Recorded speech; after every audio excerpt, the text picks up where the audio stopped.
それで続けて3番目の報告、SAJ の代表の小倉珠美さんに、ステップファミリーの支援実践25年間についてお話してもらいます。よろしくお願いします。皆様、本日は記念すべきセミナーにお招きいただきありがとうございます。日本の支援団体 SAJ、ステップファミリーアソシエーションオブジャパンの代表をしております小倉珠美と申します。私自身も離婚と再婚を経験した当事者です。当事者として活動を始めましたが、ステップファミリー支援実践の中でその経験だけでは届かない課題の多さを感じまして、4年前に心理職、専門職の資格を取得しました。今日は当事者性と専門性、その両方の視点から見えてきたことをお話ししたいと思います。まず日本の状況をごく簡単にお伝えします。日本では再婚はすでに珍しいことではありません。現在、新たに結婚するカップルの約4組に1組は再婚です。また、離婚の約6割には未成年の子供がいます。ですので、日本でも多くの子供が離婚や再婚を経験しています。それにもかかわらず、支援や制度、社会の理解は、未だに初婚家族を前提に作られています。ここに日本のステップファミリーの生きづらさがあります。SAJ は専門家主導で始まった団体ではありません。当事者自身がどうしていいかわからないという状態で、インターネットからつながったことが出発点でした。私自身、離婚をしたときに、この家族はこの先、どんな風に変化し、どう続いていくのだろう、そんな素朴な疑問を抱きました。再婚した方々からは、継親としてどこまで子供に関わっていいのかわからないとか、実子と継子を同じように扱おうとしてもうまくいかない。そんな戸惑いの声が多く聞かれました。当初は経験を語り合うこと自体に大きな意味があります。語り合う中、家族に違和感を抱いているのは大人だけではなく、子供も同じなんだということに気づいていきました。そして次第に私たちは一つの問いに行き着きました。なぜ同じように頑張ってもうまくいく家族と傷ついてしまう家族があるんだろう。それぞれの経験談だけでは支援にはならないんだなと。そこには努力や愛情だけでは説明できない構造的な問題があるのではないか。この問いがその後の SAJ の活動の軸になっていきました。そこで私たちはステップファミリーという言葉を手がかりにアメリカの研究や支援プログラムを学びました。2001年の設立イベントでは、ステップファミリーアソシエーションオブアメリカの代表を招き、日本で初めてステップファミリーをテーマにしたセミナーを開催しました。そこで非常に大きなインパクトを受けたのが、ステップファミリー神話という考え方です。ステップファミリーにとっては、非現実的な期待が善意や良識として用いられやすくて、現実と合わなかったときに、失望や自己責任感、罪悪感へと変わってしまいます。私たちが学んだ最も重要な点は、ステップファミリーがうまくいかない理由の多くは、家族の努力不足ではなく、非現実的な期待にあるということでした。同時に献身は親の代わりではないや、別居、紳士の交流を続けることの大切さも強調されていました。ただ正直に言いますと、当時の私たちはその意味をまだ十分に受け止めることができていませんでした。前後しましたが、ここで SAJ がどんな活動をしているかをご紹介します。活動指針は3つあります。1つはインフォメーション。ステップファミリーに関する専門情報、プログラムの開発や作成です。2つ目はサポート。ご紹介したようなサポートグループですね。こういうグループを運営したりとか、個別の相談事業などがこのサポートという事業にあたります。サポートグループはおよそこれまでに190回しています。で、個別相談の中では月4回から5回の無料相談と、あと希望の日時を調整して行う有料相談があります。3つ目の柱はアドボカシーです。ステップファミリーの専門情報を社会に伝え、適切な支援と環境にしていきたいと考え、取材協力や専門家向けのセミナー、研修などを開催しています。この写真は北海道の保健所で保健師や保育士、警察や学校の先生方が参加するステップファミリーの研修会でした。また専門誌への寄稿もその一つです。プログラムの中身について少し触れておきたいと思います。先ほどお話ししたステップファミリー神話、つまりステップファミリーをめぐる間違った思い込みです。これは1990年代に作られた内容ですが、今もなお重要だと考え、私たちは繰り返し取り上げています。こうした期待や前提を無意識に持っていると、問題に直面した時に必要以上に失望したり、自分や家族を責めてしまうことがあります。例えば、一緒に暮らせば家族になれるという考えです。ステップファミリーは離婚や別居といった喪失を経験した上で生まれる家族です。その喪失や複雑な体験に互いに配慮することが欠かせません。一緒に住むことだけですぐに家族の実感が生まれるわけではないのです。次に初婚家庭と同じ親子関係を目指すべきだという神話です。ステップファミリーと初婚家庭では、家族の成り立ちや構造が根本的に違います。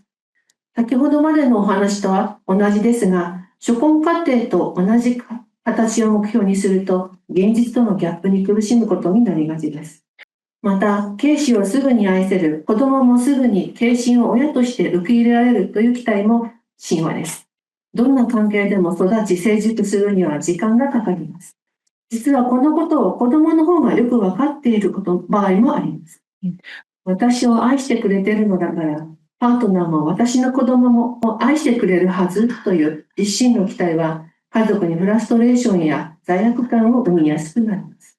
さらに、敬語は意地悪だというイメージも根強くあります。童話などの影響で作られた否定的なイメージによって、献身が自然に感じる罪悪感や無力感、それらが強められてしまうことがあります。その他にも、離婚や再婚を経験した子供は問題を抱えているとか、別居している親には会わせない方が子供のため、死別後の再婚の方が離婚後の再婚より楽だといった考え方も神話として紹介されています。これらに共通しているのは、ステップファミリーの現実の複雑さや多様性が十分に考慮されていないという点です。私たちはまず、こうした思い込みに気づき、現実に合った理解を持つことが家族を支える第一歩だと考えています。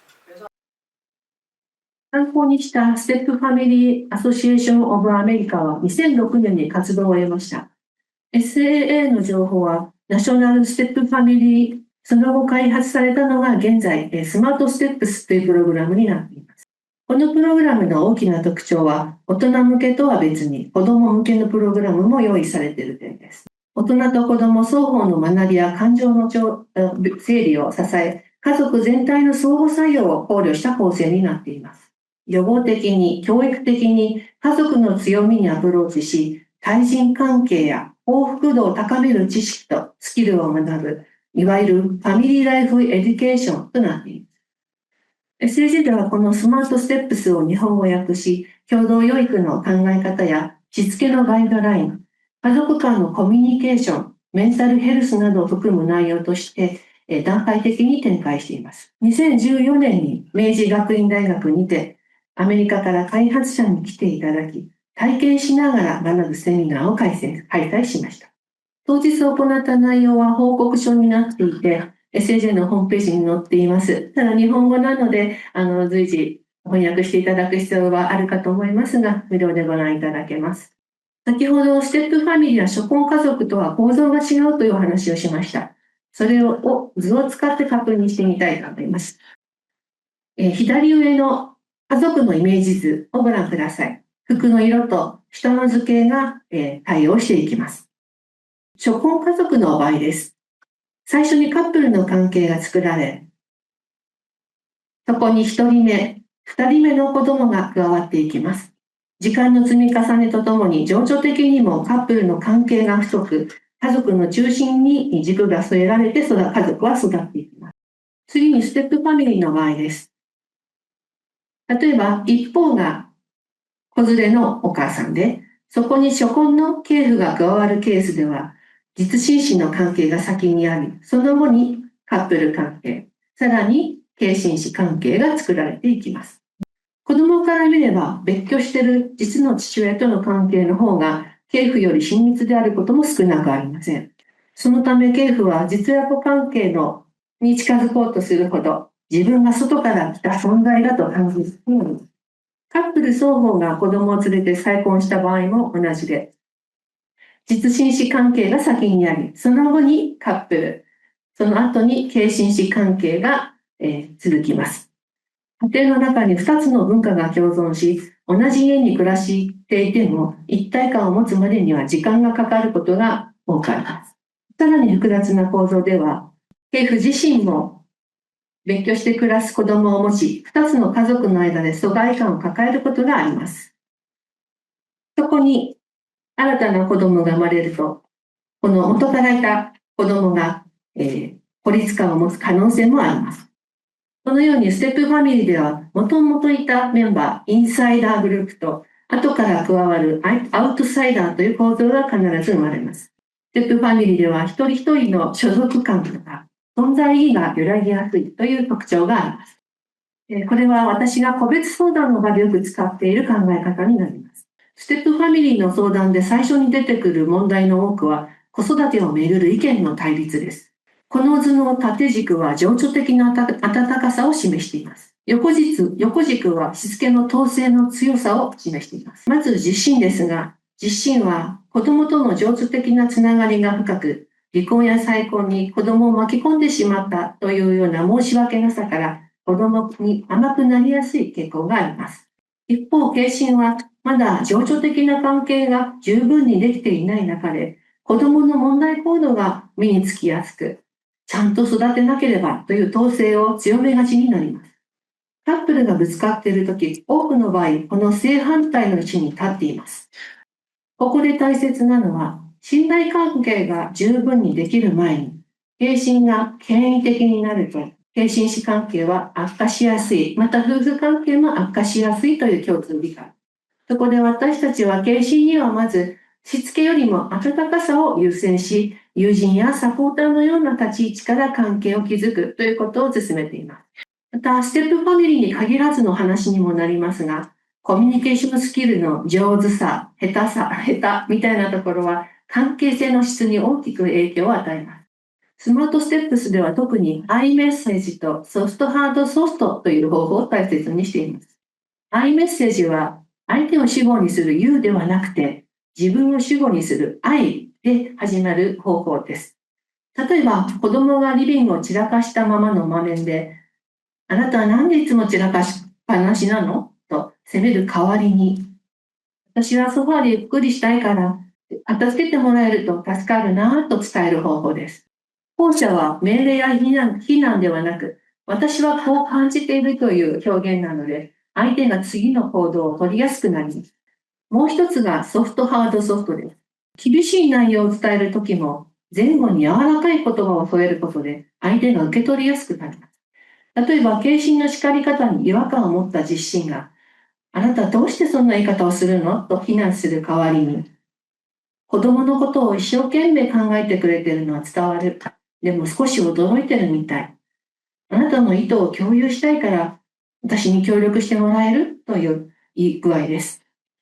感情が高まると批判的になりがちです。このような時はしてほしい行動を具体的に伝えることを勧めています。どうして片付けないのではなく、床のものを箱に入れてもらえると助かる。子供の場合でも夫婦の場合でも同じで、責めるよりお願いする。その積み重ねが関係を支えていく。冒頭で2001年のセミナーでは、継親は親の代わりではないことと、別居親子の交流を続けることの大切さを SAA の代表から聞いたとお話ししました。その意味を理解できるようになるまで、私たちは時間がかかりました。2014年、離婚届に年配交流や養育費について話し合ったかどうかを確認する文言が加えられ、そして日本でも年配交流が増えつつあります。それでも、現在も交流が継続している親子は3割程度にとどまっています。この数字は、日本では別居親子関係を前提に家族を支える視点がまだ十分に育っていないということを示す数字だと私は考えています。また再婚すると、継親が親になるのだから、もう別居親とは会わない方がいいという考え方も根強く、今も大きな社会課題です。大切なのは、葛藤を高めず子供を中心に、両方の親との関係が保たれることです。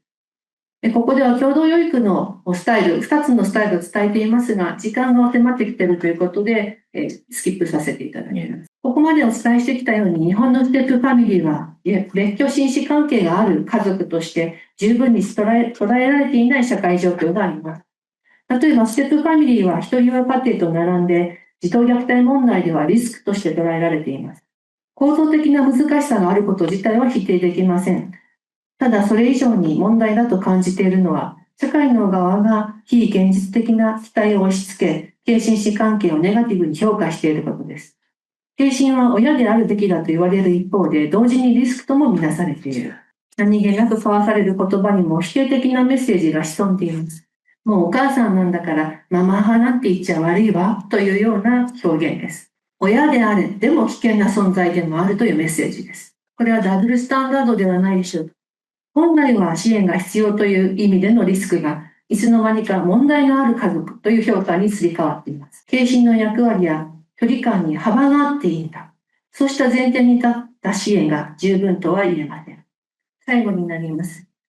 この違和感を個々の家庭の問題で終わらせないために、私たちが大切にしたい視点があります。